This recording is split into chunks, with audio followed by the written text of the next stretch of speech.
سلامونه ملګرو، الله دې وکړي چې ټول روغ او جوړ یاست او ژوند مو ښه روان وي. د یو نوي ویډیو د یو نوي موضوع سره بیا ستاسو خدمت کې حاضر یم. ملګرو، د څه وخت راهیسې ډېر ملګري دا پوښتنه کوي چې آیا فرانسې حکومت 4 کلن اسناد بند کړي او که نه. نو غوښتل مې چې په دې اړه باندې یو څو خبرې تاسو سره وکړم. 4 کلن اسناد بالکل نه دي بند شوي، کوم داسې رسمي اعلان نه دی شوی، کوم په پالیسۍ کې کوم بدلون نه دی راغلی. نو 4 کلن اسناد تر دا دمه بالکل نه دي بند شوي. دا خبر مطلق غلط دی، بالکل دا دروغ اوازې دي. ولې یو شی شوی دی، هر کله چې افغانستان کې رژیم چینج شو، کله په رژیم کې بدلون راغی، نو هغې نه بعد چې کوم دلته ډېرو ملګرو ته دغه فیصدي ډېره زیاته شوه چې 10 کلن اسناد ورکولی کېږي، او دا یو ښه خبره ده.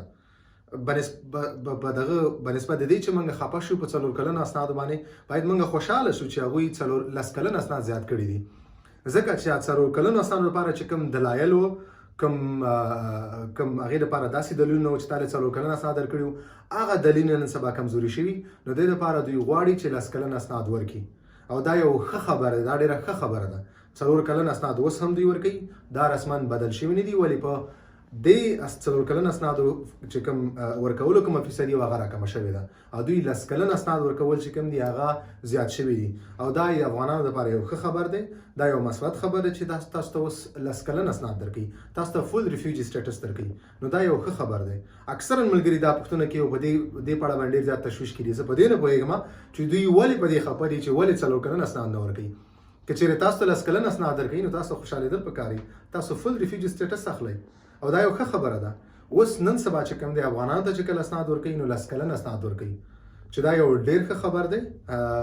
په ځای د دې چې تاسو 10 کلن اسناد واخلئ، دا ډېره ښه خبره. تاسو ته فل ریفیوجي سټیټس درکولی کېږي. 4 کلن اسناد دومره مه خوشحالېږئ، بل هغه بند شوي نه دي. فعلا هغې دپاره چې کوم هغه ما مخکې وویلې 4 کلن اسنادو ورکولو لپاره چې کوم دلایل به دلته ورکول کېدل، او په کومو دلایلو باندې هغه 4 کلن اسناد ورکوي، هغه دلایل چې کوم دي هغه نن سبا کمزوري شوي دي. دې دپاره دوی 10 کلن اسناد ډېر ورکوي. نو بل څه وجه نشته، نه رسما کوم دا اسناد بند شوي نه دي. 4 کلن اسناد فعلا هم ورکولی کېږي. نو مننه ملګرو، که تاسو هر څه سوال لرئ، تاسو خپلې پوښتنې صرف او صرف په یوټیوب چینل کمنټ سیکشن کې تاسو خپلې پوښتنې کولی شئ. زما دپاره به یو ځای، زما دپاره به اسانه وي، تر څو زه ستاسو پوښتنې راولم او تاسو ته پرې معلومات درکړم. مننه ملګرو.